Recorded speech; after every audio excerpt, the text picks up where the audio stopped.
Thank you, Cindy. So we've got a great program. I know all of you are very interested in learning more about the quality management standards. So I thank very much our two speakers today, and then all of you for joining us. To kick us off, just want to remind everyone that what we're going to do is that Jim and Mike are going to do a presentation. At the end of their presentation, we will do Q&A. As Cindy said, if you have a question, you can either unmute yourself at that time and ask your question, or you can put it in the chat and I will raise it for Jim and Mike. But during the presentation, I ask that everyone remain muted. You've been being muted as you come in, so we don't have any interference with the program. I ask that, again, you remain muted. So we are very fortunate to have with us Jim Brackens today. He's the Vice President of Ethics and Practice Quality at the AICPA. I had the pleasure of serving on the AICPA peer review board with Jim as a person who actually guided me a lot and taught me many things. And I always appreciated the fact that he was willing to answer questions and share his knowledge. So I think you'll be very fortunate having him today. He is responsible for providing strategic and tactical direction for the professional ethics and peer review teams, while also assisting the CEO of Public Accounting, Sue Coffey, in driving and monitoring the association's public accounting strategic, financial, and operating plans and key initiatives. Prior to joining the AICPA in 2006, Jim was associated with both international and local public accounting firms, including managing his own practice for 17 years, during which time he served as a peer reviewer and performed more than 300 peer reviews at local accounting firms. So that knowledge will be very helpful in what we're discussing today. Jim actually reached out to Michael Brand, so we're very fortunate to have Michael as well. He's currently a partner in the firm of BMSS LLC, and he works out of Huntsville, Alabama, their office there. He's been practicing public accounting for over 34 years, and Mike's a member of the AICPA PCPS Technical Issues Committee and has been the past chair of the ASCPA Board of Directors, current co-chair of the AICPA's Engage Conference, which many people love, and a member of the steering committee for National Advanced Accounting and Auditing Technical Symposium at Engage. Mike serves as a member of the Partners in Peer Review of the ASCPA, and he also serves on the Accounting Advisory Council for the University of North Alabama. Previously, he was chair of the Accounting and Review Services Committee on the Professional Ethics Executive Committee, Peer Review Board, Joint Trial Board, and Quality Control Standards Task Force of the AICPA. So these two gentlemen are intimately aware of the quality management standards that the rest of us are going to have to be getting to know and be able to start actually implementing come next December. But it is going to take a while to learn everything that you do need to know. So that's why we are kicking off a lot of the discussions early. We don't feel that it's early. We think that you're really going to need that time. So thank you very much, Jim and Mike, for agreeing to join us today. And the floor is yours. Thank you, Bonnie. Yes, and it's a pleasure to be here. And I will add one thing about questions. I do have my messages open, and if I agree with you, don't unmute during the presentation. If you want to put a question in there, if Mike and I can, if it seems to be appropriate at the time, we'll go ahead and address it at that time. It can add to the presentation when I get clarity. And yes, Mike, I've known Mike for a long time. He's we've spoken many times, and I usually have to say, particularly when we have a northern audience, that sometimes, since he's from the deep south, I have to act as translator. But they know me in Connecticut, bro. I've spoken to them before, so we'll translate some. We're good.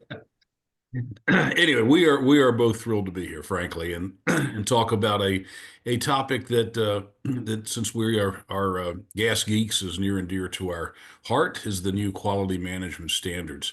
I mean, Mike and I share a passion. I mean, we both absolutely believe in the profession, and that at the forefront of our profession is quality services, and in particular quality audits, which if it wasn't for the attest function, we wouldn't exist or wouldn't be licensed. Hopefully you all have heard of this of the new standards. I will tell you, we just recently, some of you all may have answered. We just had a poll of all the that we sent directly to all of the peer review partners in our system to see what the readiness was of firms, and we had a phenomenal response rate. 24% responded to that poll, which anyone who's done polls knows that's just incredible. And I will tell you, it's pretty much what we expected. Most firms are aware of the standards. Are beginning to understand them. Very, very few are through the process. So I'm glad you're here. It is very important that you do pay attention to this, or Mike or another peer reviewer is going to be slapping your hands in about a year. So anyway, the new standards, as you can see, they replace the existing the extant standards. They really come in a couple of different parts. We have Mike, I'm the only one who probably says this, but I hate just SQMS. I call it squeamish. So Don't get me started on acronyms, and you can't say squash anymore. So yeah, it's not squash now, so it's squeamish. I know. So we have Squeamish 1, which is pretty much what we're going to be talking about today. We also have a separate standard of engagement quality reviews, which was embedded in the current extant standards, and we have relating conforming changes to the auditing standards and the accounting and review standards to as a result of this. Mike, go ahead. They don't need to know that high level. Go to the next standard. All right, here I'm going to tell you something. When we did this presentation over a year ago, or started it, it still said now at the beginning. I really think that now should say yesterday or a year ago. I mean, I can't say enough at this point in time. This is you really need to be paying attention to this very quickly. We're going to go through the process of what you need to be doing up until December 15th, and you cannot start it too early. And I know we got busy season coming up right now. What this really wants to pay attention to is by December 15th, a year, just under a year from now, you have to have your new system in place. It becomes effective at that point. And you will have a year from that date to perform your first annual evaluation of the system. I'll probably mention this again later. At this point, yeah, you need to pay attention to this. We're going to have additional training and guidance on this coming out later this year by design. Right now, we want to make sure everyone has the system in place. The actual how you evaluate it, your inspection process, we'll have additional guidance for you later and more training. But the key on this one that I want to emphasize is that black bar is please consult with your peer reviewer during this process if you have questions. The peer reviewer this is just like a non-attest service with your audit clients. You can be consulted. You can't make management decisions. Same with your peer reviewer. Peer reviewer can, if you have questions about something, can give you some guidance, explain something, give you some thoughts. He or she cannot actually design your system. There is a little thing in the middle about early adoption, except for large firms. There's no one's early adopting this thing, I can tell you. At least I don't know of any. Maybe Mike is. He's on the ball. Next slide, Mike. So as I mentioned, this is reemphasizing what I said before. The system has to be in place a year from today, and you need to get started and we'll get into resources for you. And I guess you're getting started because you're on this call. That's great, but there's more you need to do. Next slide, Mike. All right, so this is kind of where I get to come into play because Jim doesn't practice anymore, right? Jim's at the standard setter and stuff like that. And like Jim says, Jim and I have worked a lot together over the years, and our first and foremost goal is to make sure that we're doing quality work. Without quality work, what's the profession for in the first place, right? So with this implementation checklist, and I'll tell you, in our own firm, we've been going through this. I've been championed by our QC director that says, hey, let's get this thing implemented and so forth like that. So as you see this checklist, this is pretty good. Y'all have access to these slides. It may be good to keep this slide, just check off the box. We're going to take a deeper dive in some other slides as we go through this, but each one of these little boxes are areas where you're going to need to do a deeper dive, right? With gaining an understanding of the QM standards. Again, unless you've just been living up under a rock, you've heard about them. And listen, we're great at telling our clients, hey, you need to get ready for 842, on lease accounting. You need to get ready for this. You need to get ready for this. And then we have our own standards we got to implement. And we're like, okay, we'll get there. I see now that we're under the year window. It's like a countdown clock started, and you just see it ticking off, right? So as we go through these things, take notes. When we start talking about, this develop an implementation plan, we've done that in our own firm. And so make sure you've done that. If you need to set a date and work backwards from there, do it. But we'll get a little bit more in depth as we go through each one of these slides. And you may have some of these that says, hey, we haven't quite gotten there yet, and we're not really sure about the document preparation. Well, we're not either, but we're working on those type things. And so again, these bullet points, we're going to cover more in depth with some other slides. So as we think about the first one is understanding the standards, and I will do some of these presentations from time to time. I did an 8-hour A&A update course for a firm yesterday, and I always like to gauge the audience, and I'll always ask people, I'm like, hey, who in here reads the standards? And people get, they're not, I'm not going to be that nerd that raises my hand. Well, I am, because I do this in practice every single day, right? You got to get in there and read them. This was exposed, a couple of years ago. So exposure draft has been out. The comment period's over. It's been out there. It's past time to really get in there and read it, but gain an understanding of the standards, right? So you can go to the AICPA's website, and there's all sorts of resources on there. There's executive summaries. There's webcasts just like this. You're on this town hall for a reason, not because you want to, hear somebody speak, Southern like me. There's people who can present a lot better than me, but you want to know what's going on with the standards. There's CPE courses, there's practice aid, and I was, as soon as people were waiting, when's the practice aid going to be ready? I remember at the Engage conference, we've been talking about QMS now for a little while. And people were like, hey, when's the practice aid going to be ready? When's that template going to be ready? When's it going to be ready? And as soon as it was, people started downloading it. First of all, it's free. I mean, it's hard to get past that part, right? We're accountants. We like free stuff, but it's free and it helps step you through that process.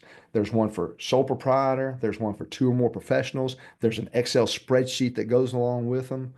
Download them, use them. There's a dedicated web page that has all sorts of information on there. So first and foremost, you got to know what the standards say, right? And then it's developing this plan for implementation. Who's going to champion it? Again, we've got in our firm, we're a multi-office firm. We added in a Mississippi office just last year. And so we've got multiple offices and so forth like that. So we've got a QC team, right? And while the QC team's kind of going to work on it all together, there's got to be somebody to champion that, right? I'm not going to say I drew the short straw because I like this stuff. So I'll say I was the fortunate one to be able to lead our firm through the implementation process. And so right now, we've already started that process. I've downloaded the AICPA's practice aids. That's not going to be our final document, and that's not because the practice aid is bad. It's just that's not what's going to be our final document. We'll talk about documentation a little bit later. But we've started that process. We've set a timeline and we're working backwards because the way our peer review year runs, we're a May 31st peer review year in, right? And so we're trying to work backwards so that our peer review won't be, half under squash 8 and half under squeamish or squamish that's been my biggest disappointment with these standards is we have no good acronym to say. I can't say squash anymore. They ain't got no R in it, so squirms, don't squint. I don't know. QMS, whatever you want to call it. We're going to put that in place, right? And so we're getting resources. So we're looking at other providers, whether it's, Inflow or QMX or whatever it happens to be to help us with that documentation. And you're talking with our peer review. We have somebody obviously who performs our external peer review, and we've been in discussions with them also. I'm a part of an alliance of firms, and we've got a monthly roundtable discussion that myself and somebody else out of the Atlanta area are kind of heading that up and chairing it so that we can share ideas, right?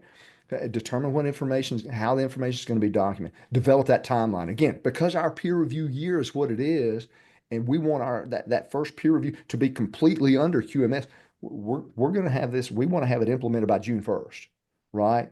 And so we've backed up from there. So we've developed this timeline, and that's key.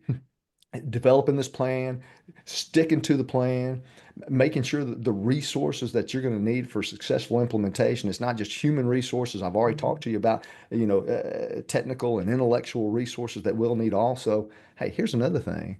Everybody who's going to be involved in this, whether it's HR, whether it's IT, whether it's your admin team that you're going to be having brainstorming discussions with, make sure they know, right? They're going to have the buy-in for all this type stuff. And so we've got this plan, and then we're going to have to perform the risk assessment. We're in this phase right now where we're talking about these established quality objectives. Quality objectives are kind of a new term within the standard, I think, but we've all got them, right? I mean, we've all got them. There's primary. You may have some sub objectives. When I think of quality objectives, I'm thinking about, hey, what do we want to achieve in quality in performing these types of engagements? If it's doing it timely, if it's making sure that if it goes through an investigation or oversight, that it comes out clean and all. These are the quality objectives we want to make sure that we're getting to, right? And then we identify these risks that could keep us from being able to achieve those quality objectives. And they're everywhere, right? And again, I talked about, having a team involved. And when I reached out to our admin team, I said, hey, I want to talk to you all about some of the risks that you all have, that whenever you're assembling these PDF copies or these bound copies, these financial statements that you're delivering to our clients that are the end product, what are some of the things that get in the way of you making sure this job gets done right? They're like, why do you want to know? Why are we a part of this part? Well, because that's all part of what it takes to do quality work, right? If they deliver this end product that you've worked hard to have a quality, and all of a sudden it's missing pages, all of a sudden it gets sent to the wrong place, or it's not sent through a secure link, and now that's quality risk, right? And so you're thinking about that. You're bringing everybody and getting everybody involved and having this whole risk assessment process. So, you're going to establish these required quality objectives. Now, we'll have some Q&A at the end, and there's some of these FAQs that have come up that says, hey, do we have to list every single quality objective out there? Or do we have to use all the ones in the practice aid? There's going to be more. There will be. Those should be sufficient, but you may have more. You will have more as you go along, right? There's no formal rating or score that you're required to use. If you want to use a scale of 1 to 10, with 10 being the highest and 1 being the lowest, if you want to call it high, moderate, low, if you want to say, oh, hope it ain't that, it's just about that, never will be that. It doesn't matter. There's no formal ratings or scores required. Remember, this is your system. This is your system. You're going to tailor it exactly to your firm. It's, unlike QC10 that we're under right now, where firms may have purchased a practice aid and they'll copy and paste that practice aid over. And they may kind of tailor it somewhat. That's not how this system's going to work. This system's going to be, it's more intuitive, it's more iterative, it's more continual maintenance of this thing as we go along. So, how you do this risk assessment, you do it a component at a time. You know that there are 8 components now to the system where there were 6 before, with risk assessment being the first one and going through that. So however you want to do it, you can do it a component at a time. And there's just different ways to handle the whole risk assessment process. So how do we start that? How do we design this risk assessment process? It's brainstorming. And if you're like, I'm by myself, how do I do that? You talk to yourself. Just sit yourself in a room, whatever it takes to concentrate and think about all the things that may be a risk to you doing quality engagements. That's what you do. And so, when you think about it, do you do this whole left to right or right to left? It's kind of like when you're doing an inventory observation. You going floor to sheet or sheet to floor? We're thinking, left to right or right to left. So is it risk to response or is it response to risk? And understand this, that you may have a response that may be to several different risks, right? And so it's all up to you, right? If you're a sole practitioner, maybe you want to set aside a day a month, or maybe a half a day, each week, whatever it takes to get it done.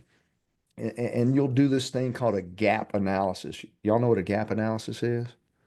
That's kind of where you're looking at what you have right now and where you know you need to be, and you're going to fill in those gaps. You're going to take it step by step. And I will say this, there's good tools to use for that. And again, you're not required to use any specific tool whatsoever. And think about those who can help you out, right?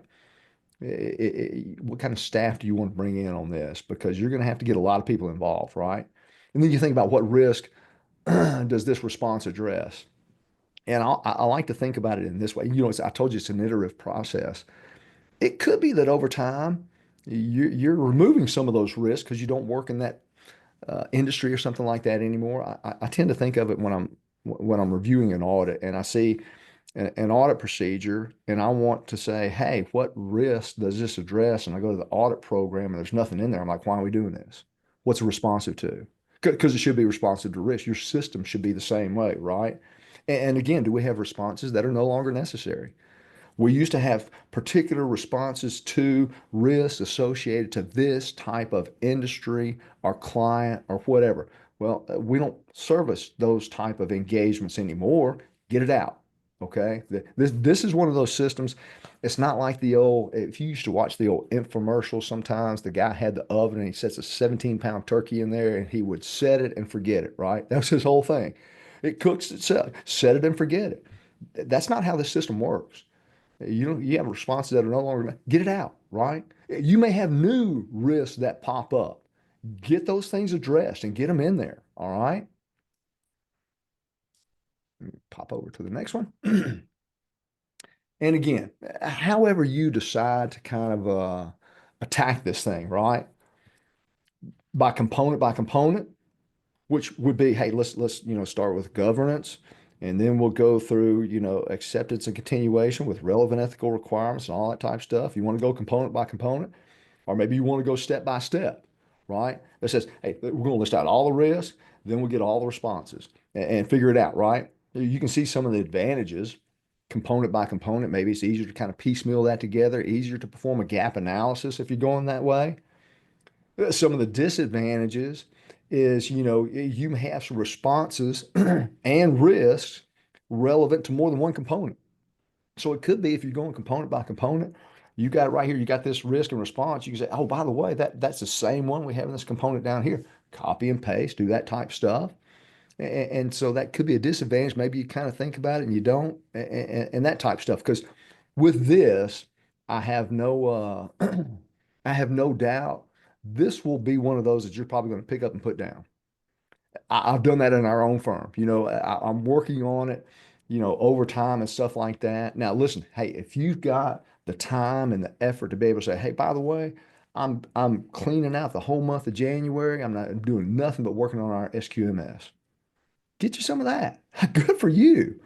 We don't always have the time to do that type stuff. So however you want to attack it, there's going to be advantages and disadvantages of both. Now, these brainstorming sessions, these are really important because this is where you get the buy-in from everybody, right? This is where you're getting everybody on board. I talked earlier about the admin team. And I don't know that the admin team's really been called in to planning for our quality controls, right? We kind of set those quality control standards and our procedures to address those and those type things. And although in our mind, maybe we considered that, here it's going to be necessary to get that buy-in from everybody, right? But because when you think about, resources, they're part of our human resources that help us, when we're wanting to do quality work. So these brainstorming sessions, so under the umbrella of companies, with BMSS, we have our technology team, right? Our IT services type team. And so, we've got brainstorming sessions with them. We've got brainstorming sessions, obviously, with our test and assurance team. We have brainstorming sessions with our advisory arm and different arms of people who play a role in ensuring we do quality work. I should probably back up and at least talk about why we have a system of quality management in the first place, right? What's this system of quality management in there? Jim noted at the very first, hey, we want to do quality work. Well, that's what it's in place for, to give us reasonable assurance that we're performing engagements in accordance with applicable professional standards in all material respects, right? And that we're issuing reports that are appropriate. That's why this is for the A&A side of it. Tax practice, this isn't applicable to the tax practice. We want to give us something that gives us reasonable assurance we're doing this A&A work in accordance with standards and issuing appropriate reports. So that's why we need to have these brainstorming sessions with everybody that plays a role. Determine what participants you want to use in the session. In these brainstorming sessions, you may have one or more brainstorming sessions. You could have one session that kind of hits it all because their role may not be as large as some other roles. When you're working with your assurance or a test team, that may take multiple sessions, right? And so you're going to determine what components that's going to address because, admin team is not going to address every single component on there, outside of, where their expertise is and the component that they really have a buy-in to. HR, I love talking to our HR team because they're like, why are you talking to me? Is something not right with your benefits, or are we having I know you had to interview some folks. Did you not get to? And it's not all about that, right? But these are the people who do. I just talked about, interviewing people. We've been interviewing a lot of either potential, first year staff. Yesterday we had, goodness, probably 10 or 15 people here in our Huntsville office that have applied to our summer program, which gives school college kids a chance to spend a week or two with us, during the summer, kind of experiencing what life is like in a public accounting firm. And these are people who we hope will intern with us later, who we hope to hire down the road, who are going to be working on these things, right? And so these brainstorming sessions, you're going to have HR people because they play a role. They are the ones who kind of cull these people before they get to us to interview. So they've got to have the buy-in. And you may develop a template. You can see the tools you want to use. We've had a couple of them, and we've been in a room where it's kind of like when I've been at a board meeting, when I was on the Alabama Society's board of directors, and we would have our annual planning meeting, or even on one of the AICPA boards or committees, where you may have a room filled up with sticky notes, and you have these sticky notes all over the room where you're addressing these types. That's what this brainstorming is for. Whatever template you want to use whiteboards, you want to use sticky notes, whatever you need. Determine what documentations you're going to use that's going to give you the information you need to be able to have planned responses. Okay. You can take pictures of them, you can memorialize them, you can have a room set aside in your office to take care of these things. But the important thing is have them. Don't skip them. Make sure they're on the calendar and make sure that people attend and don't go without doing these type things because you know how easy it is. If somebody says, yeah, that's a tough date for me to make because I might need to go, hold them accountable, right? Oh, you're not working on Bradley Realty Capital, are you? I am not, but that's okay. You can ask again next time. So set a time limit and stick to it, right? Make sure that's a very focused, make sure they're productive meetings. Listen, we can go down rabbit holes all the time. You started a discussion. There's a few of us. We can send people down rabbit holes. Don't do that. Make these very productive meetings. Set a time limit, stick to it, focus on the task at hand, which is assessing and identifying risks, not necessarily developing the responses to those. We want to get all the risks first, then we're going to work on the responses to those risks. And again, it's not going to have any formal type ratings. You can, whatever you use in your firm, whatever your scorecard is that you like to use, if you want, I'm in the South, obviously. And our firm does the audit of the SEC. So maybe some of the people in there, their rating session may be like, hey, yeah, this is Bama level. Well, that's Auburn level. And that may be, South Carolina level, whatever. I don't care. Yeah, use what's good and what you'll remember. And remember, it's iterative. You know what that means? It's a working process, right? You're going to have to change. It's going to be responsive to those type things. And the more ideas you gain, the more experience you're going to gain. And again, these brainstorming sessions are key, right? You may identify a risk by area. Okay. Think about what could go wrong. Think about what could go wrong from a quality perspective. And maybe it's one of these we're working with. We know the repeat offender clients that we have, right? Those that we love them, but the fact is that it's hard to get information from them a lot of times. And getting that information from them is like pulling teeth, and it goes right up to that deadline. Well, how is that a quality risk? Well, you get pressured and you get time compressed, and then you're working however many hours, and then you're tired, and all of a sudden you overlook things. And so think about what could go wrong from a quality perspective. And then what happens, what has to happen for things to go right? Because that's as important of the process as thinking what could go wrong. What has to happen for things to go right? So every Tuesday, our assurance team line leaders, we call them our L10, our L10 line leaders for assurance, we have a meeting every Tuesday morning at 8:15. And we talk about what's going on. Then we look at our engagements and the deadlines with those engagements, and we think about this type thing. Okay, so this one has a deadline because we go deadline by deadline. We get a Power BI report that sorts them by when the due dates are, and we start thinking about, okay, this one has a due date that's this Friday. Here's where it's at. Here are the things we have to make sure that are in place to get this thing done timely that can get through our QC process and that type of stuff. What could stop that from happening? Technology issues, sickness, not enough information. So there's limited people who can review that type of engagement, or QC's backed up already. So these are the things we think about. These are the things that have to go right. And it could be that you're doing this already in your firm. We have somewhat of a risk-based system already. And then consider other information that may have quality risks, right?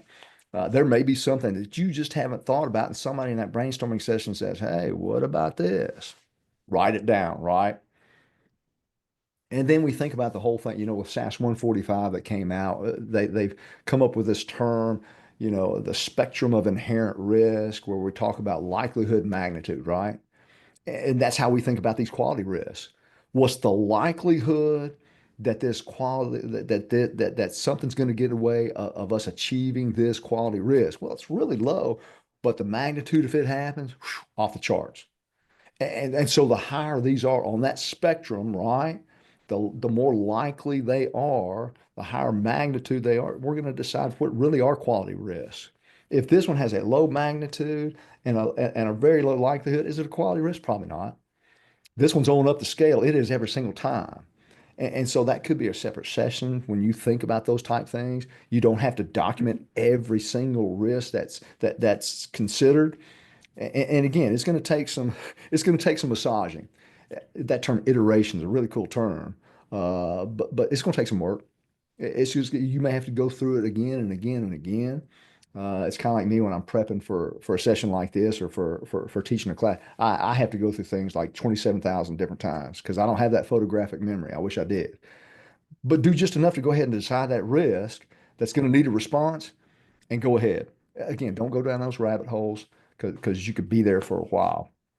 And so here's kind of a process, right? You think about, this first block there, understand the factors, conditions, all those type things that may affect the achievement of this quality objective. And then you're going to consider what are the factors that could adversely affect the achievement of quality, right? Once you've figured out those things, the factors, to what degree, the likelihood and magnitude, those are pretty key terms in this whole risk assessment process, likelihood and magnitude. Very low, not a quality objective. Up there on the scale, make sure it's in there. Assess the quality risk that has a reasonable possibility of occurring and that either individually or in combination is going to adversely affect the achievement of that quality objective. All right. And so again, this fits hand in hand with the guidance we have in SAS 145 on risk assessment. I think it's All back right, to you, Jim, I've Mike. talked enough. Your turn. Yeah, you can take a break now. Okay. Actually, I'm going to skip through this one fairly quickly. I'm looking at the time here. Mike actually addressed this pretty well earlier. What I kind of want to comment on here, you can read the slide, is I suspect a vast majority of y'all have been using a very well-known practice aid that about 95% of the firms out there use. I know Mike sees it all the time, and I did when I was performing peer reviews. I'm going to tell you that those practice aids, what we've had in the past, those are designed for a one size that will fit all, even if it really doesn't need to. In other words, there's going to be a lot of addressing risk already in your procedures, and you're going to find out that you don't need them. And that is the beauty of this process. I mean, as Mike says, it's going to take some time, but at the end of the day, I think you'll have a much more efficient system. So anyway, a gap analysis is just like Mike said. It is looking to see, matching your risk with your responses. And what I am saying by what I just said is you may end up finding out you've got some responses already that you don't have a risk, that you don't have identified a risk. And it may be that you just missed it. And you need to identify that risk and find out if it's legitimate. But you may be you've got responses in there for those very, very minimal, as Mike said, those infrequently happening with minimal ramification, and you just don't need the response. So, make sure you do the gap analysis. But as Mike mentioned earlier, there are certain responses in squeamish one that are required, regardless if you're at risk analysis. Make sure you have included those. Next one, Mike. We're going to give you some links to this later in the presentation, so I will just mention them now. Is the practice aids. Mike mentioned them earlier. We're going to beat you over the head with them because they are free. They are very, very beneficial, and I absolutely expect you to go in. The slide's already talking about what I already said. Go to the next one, Mike. This is the interesting one. Document. We have been hammering that in peer review now for I don't know how many years. This isn't the same, okay? This is not the same. You are not required to document every single consideration. That's the good news in this. The bad news, I guess, is if you can't explain why you have not done something or missed something, that's where you can expect your peer reviewer maybe to explain why. So documentation is a good idea. But again, the idea here is document to the extent that's reasonable. I mean, you may want to develop a matrix that just lists everything with a little memo as to how you came about it, how you developed your your conclusions as to why something's risky or not. Some of them are relatively self-evident. I will tell you this and some other things that that are coming up. The peer review board right now is addressing, because we know that practitioners hate saying, this is that you have to document something or you're questioning my judgment if I haven't documented. This is going to be an interesting one in peer review to see how it goes. But I suspect that what the guidance will be is that, if we're going to be somewhat back in what I want to call the old days of the old documentation. If a firm is able to explain why they've done something, even though they don't have a memo that fully explains it, and it's reasonable, peer reviewers probably going to accept it. I'm going on a limb and saying that.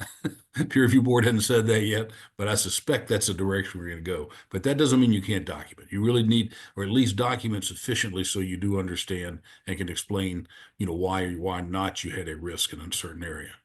Next slide, Mike. And again, this is one I mentioned that's comes later. It is not the one you have to be concerned about now.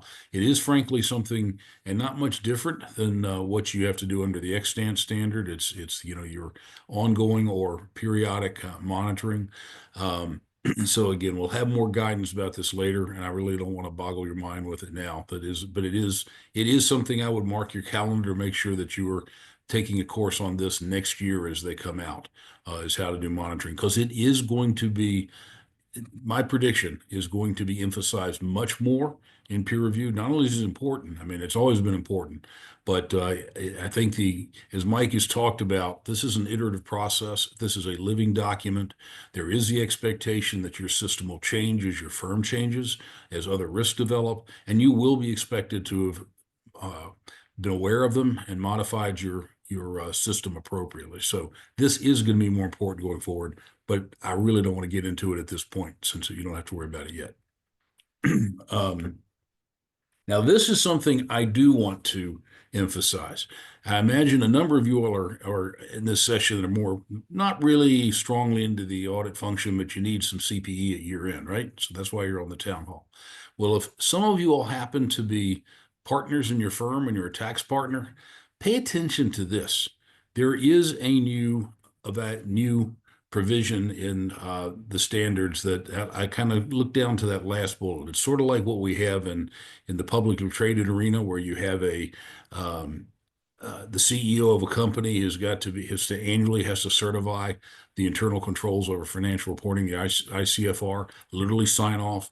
Managing partners, regardless of whether in the attest area or not, now have a responsibility to at least annually evaluate whether or not your system of quality management is providing reasonable assurance.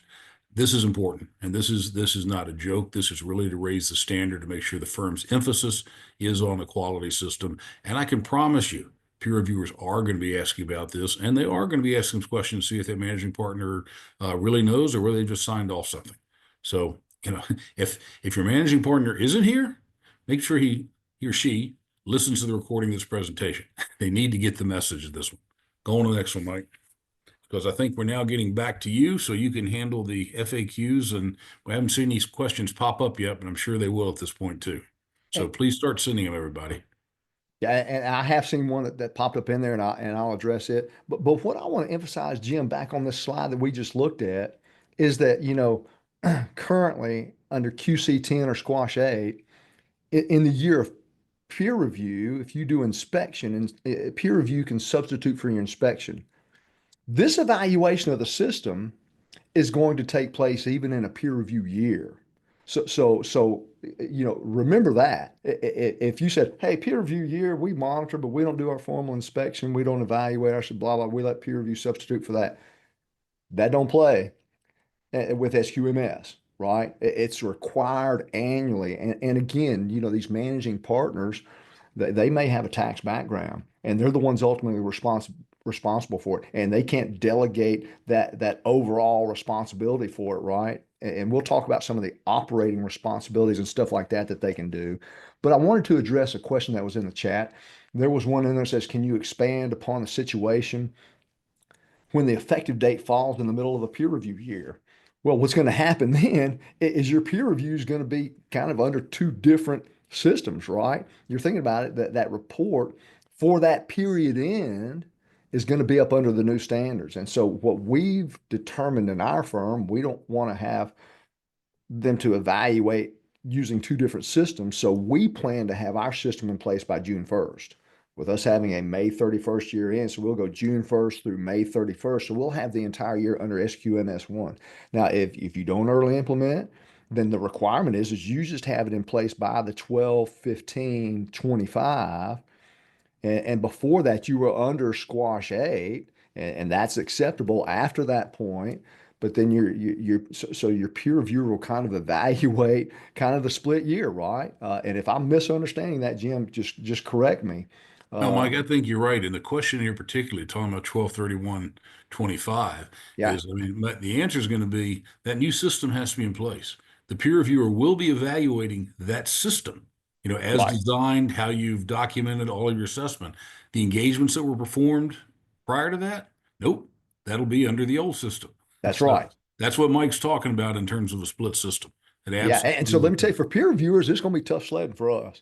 Yeah, and it'll be even tougher for those that come along a couple months after that have a peer review year. Exactly. That actually perform some engagements. Yeah. So that's why right now it is so key to the planning of your timeline of the whens, the hows, and all that type stuff, right? And so we want to make sure that you've got that in place. So assigning responsibilities, if you were to read the quality management standards, you'll know that the ultimate responsibility is with that CEO, that managing partner, that board of partners, whoever it happens to be. Now, what they can do is delegate the operational responsibility to nerds like me, people who are in the standards all the time, who read it, and this is our lives, this is what we do, and that type stuff. And that operational responsibility, you're working on compliance with independence requirements, monitoring, remediation, operational responsibilities of the aspects of the firm. But at the end of the year, whenever that evaluation is done, you need to make sure that, if you've got a managing partner right now who's like, yeah, whatever you guys do, you girls do, whomever does it, you got to make sure they've got some understanding of it, because that's their responsibility, right? And And Mike, so leader, there's a question. I guess Giselle. I don't know how she might pronounce the name. Put a question in here. I I want to say at a high level. I mean, I'm going to address this one. My thoughts, and Mike can say the same or disagree with me. He does that a lot too. Um, I think I said earlier, the peer review board right now is spending a lot of time with a lot of just, what's going to happen? What are we going to do in a peer review during this year and an implementation? And frankly, any question that comes up, we'd love to have. There's going to be a lot of training in the conference coming up. There's one question that was specific. If you've got a 12/31 year end and let's say that 12/31/25 year end, how's it going to affect the peer review? I'm just going to throw this out, kind of what I want to call a kind of a worst case scenario.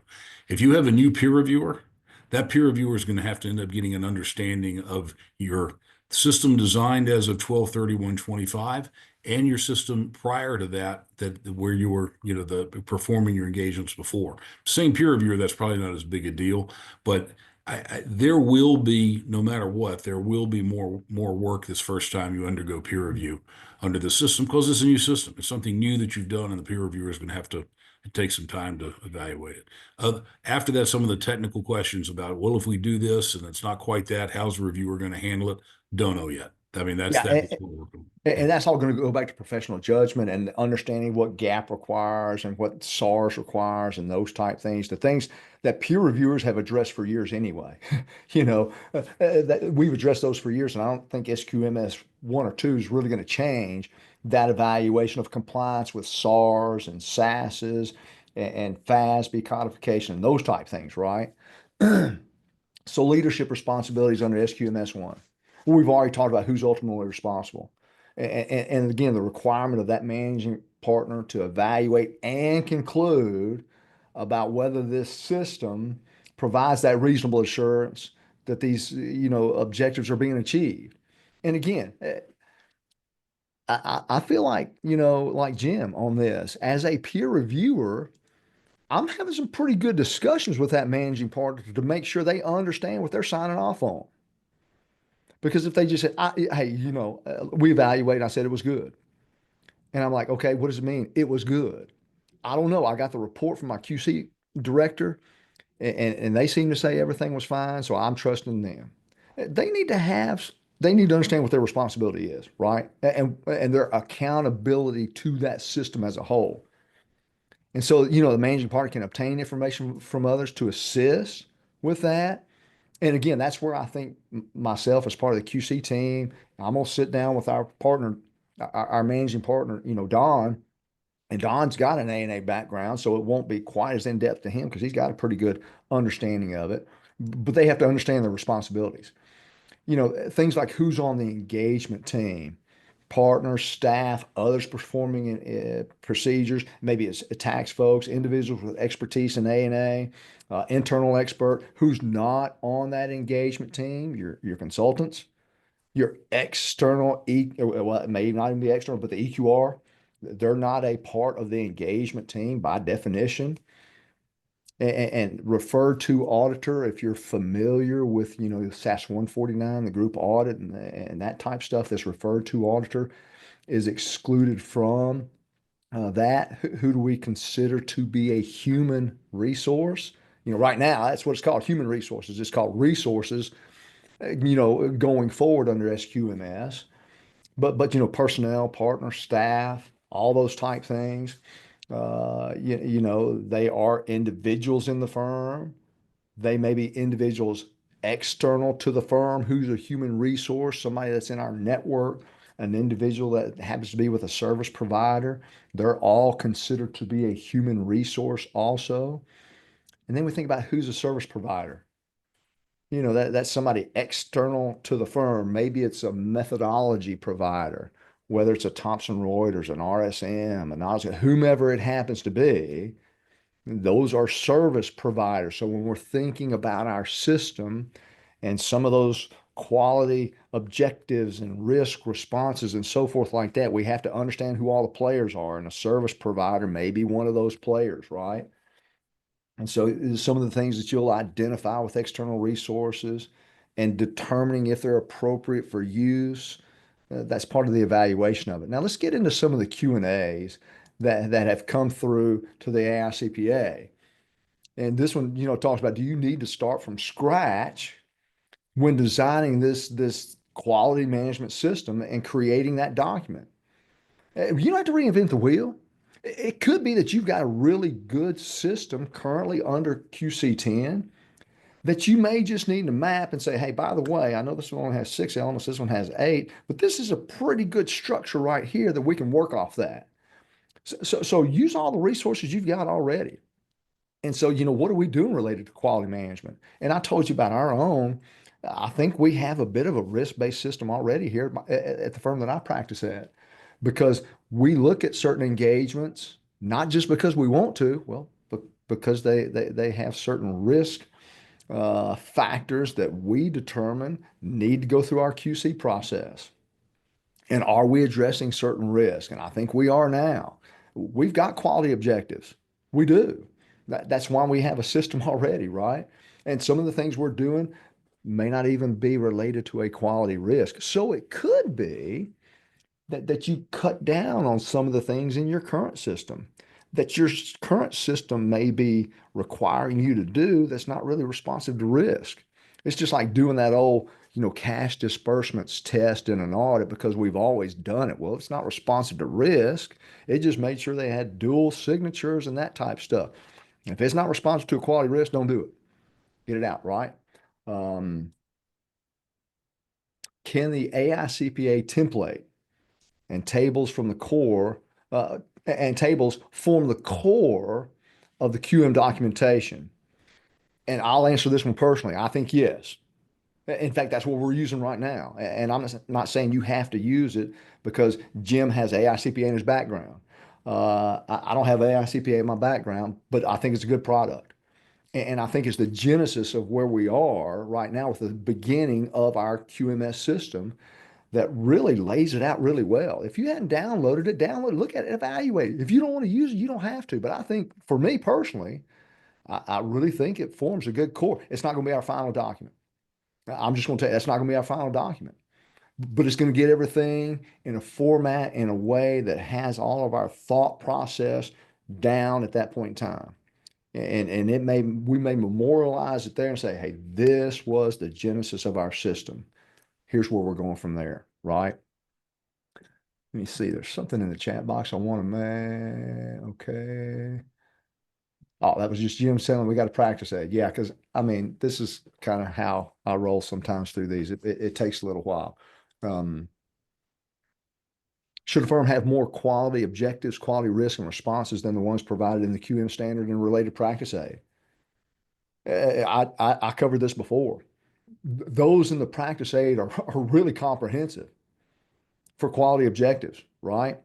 Now, you know, quality risks, you know, they've listed some risks, but understand this, they're not in your firm. They don't know what all the risks are associated with your firm, just like they don't know what all the risks are associated with my firm and that type stuff. So use your own quality risk, use those as a starting point. Identify everything that could go wrong in your firm. Remember, this is tailored to your firm specifically, tailored to your practice specifically. The quality responses, you're going to need more than what they have in the QM standard because it's tailored specific to your firm. How you respond to some risk may be different than what another firm responds to their risk based on the makeup of your firm, right? And so not all are going to apply to your firm. So if a firm only performs the preparation engagements to prepare financial statements under ARC Section 70, is that firm subject to the QM standards? Yep. Next question. Hey, you got an A&A practice? If you've got an A&A practice and at last check, preparing financial statements was part of an A&A practice, you're Mike, required to. Yes. Mike, I will throw in there because actually it's a question that came to me privately. Okay. Is whether peer review is going to change and whether peer reviewers will, if you just have an engagement review, whether they're going to ask for your QMS if they find something Yeah. wrong with the standards. And the The question is no, age-old they're not question. supposed to. Peer review board actually has addressed that. However, and I want to emphasize this, if that doesn't mean that it wouldn't be asked at some point by someone else, state boards if they're investigating you, my ethics division, if they got a complaint, that's part of the things we'll be looking at. And it would be a further that violation of professional standards if you don't have one, if that's all you're getting is an engagement review. So please don't, if you're out there saying, oh, I get an engagement review, I don't have to worry about this. No. Yeah. Not the case. And I bring that up in just about every engagement review that I perform. I say, hey, listen, I'm not testing your system, but you better have one. The standards require you to have one. It's not tested through the engagement review. I always think about, hey, people like to sue people all the time, don't they? It's a litigious nation we live in, and I could just see myself sitting up on a stand in a court of law saying, Mr. Brand, I understand you only did preparations, but don't your standards require you to have a system, and you can't produce that system for me? I'd have to say, well, you got me there, right? So although it's not tested through peer review and an engagement review, your system, you got to have one. Doesn't get you out. You don't get that get out of jail free card like you used to get in the old Monopoly game. You got to have it, right? We're running out of time. We're getting really close, I think. In the firms, quality management under the new QM standards is an acceptable for a firm to define the criteria under which an engagement is going to undergo an EQ review, right? And determine that no EQ reviews are necessary. Sure, but you got to go through the thought process. It's possible that none of your engagements are required to go through an EQ process. I see the same thing now, but you got to define those criteria and ensure those criteria hadn't been met.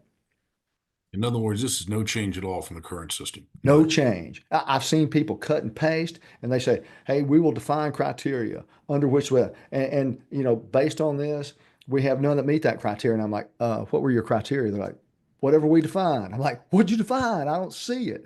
You've got to define criteria. Okay. I Can think Bonnie's telling us we're done, Mike. I think she is. She give me this number. Okay. I'm gonna shut up and let Bonnie take it from here, or whomever needs to go. I just want to thank you both very much for giving this presentation. As you know, this is definitely an area that many people are interested in. I'd like to point out that Jim put in the chat, just for those of you who didn't see it, I'm looking to go back there quick, and said that there is in the presentation that will be posted to the CTCPA website along with the recording. There is a page in there, Slide Jim. 39, Mike. Yeah, just about there. One more. Go to the next Yeah, one. there we go. There you go. So slide 39 that has this information on it, you'll be able to find that again in the PowerPoint that will be posted along with the other town hall meetings. We also post the presentation. And I would say if there's anything that you did not have a chance to get to, I think I've seen all the questions in those that were sent to me, but if there's something else that somebody comes up later with, feel free to reach out. We will be working with the AICPA to get answers to the questions, and we probably will start something up on our website to share those answers and questions so that people have that information available to you. But again, I want to thank both Jim and Mike for taking the time to put the presentation together and meet with us this morning. We greatly appreciate it. Thank you, Bonnie. Glad to have been Thank here. you. Bye, everybody. Thank you. Bye-bye.